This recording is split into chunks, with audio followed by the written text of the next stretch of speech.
బంధించబడి సమాజానికి దూరంగా నెట్టబడి స్త్రీ అంటే ఒక స్వేచ్ఛ లేనటువంటి సమాజానికి పనికిరానటువంటి ఒక యంత్రంగా వాడుకున్నటువంటి పరిస్థితుల్లో అనేక మంది ఈ దేశంలో మహిళల కోసం పోరాటం చేయడం జరిగింది. ఈ దేశంలో బాల్య వివాహాలు కానీ సతీ సహగమనం కానీ లేకపోతే వారికి చదువుకోవడానికి హక్కు లేకపోవడం కానీ ఉన్నటువంటి ఆ పరిస్థితుల్లో అనేక మంది దేశంలో స్త్రీల కోసం పోరాటం చేసినటువంటి వ్యక్తులు ఉన్నారు. బాల్య వివాహాలంటే 60 సంవత్సరాల ముసలోడికి 8 సంవత్సరాల బాలికి కూడా వివాహాలు చేసినటువంటి పరిస్థితి ఈ భారతదేశంలో గతంలో కొనసాగింది. దాన్ని రూపుమాపాలని అనేక మంది పెద్దలు, అనేక మంది దేశ నాయకులు పోరాటం చేసి అది తప్పు అని నిరూపించి పోరాటం చేసి దాన్ని రద్దు చేయించడం జరిగింది.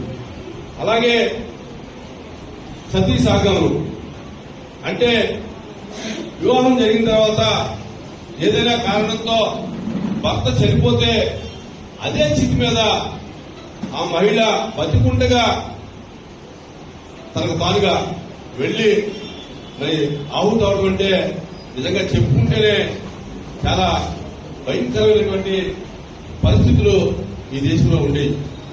అటువంటి పరిస్థితుల నుంచి అది తప్పు, ఆమెకి ఏమి సంబంధం, భర్త చనిపోతే భార్య కూడా అదే స్థితిలో చనిపోవడం అంటే అది ఒక మతాచారంగానో లేకపోతే కులాచారంగానో అది ఒక సాంప్రదాయంగా ఉన్నటువంటి పరిస్థితుల్లో అనేక మంది పెద్దలు దానికి పోరాటం చేయడం జరిగింది.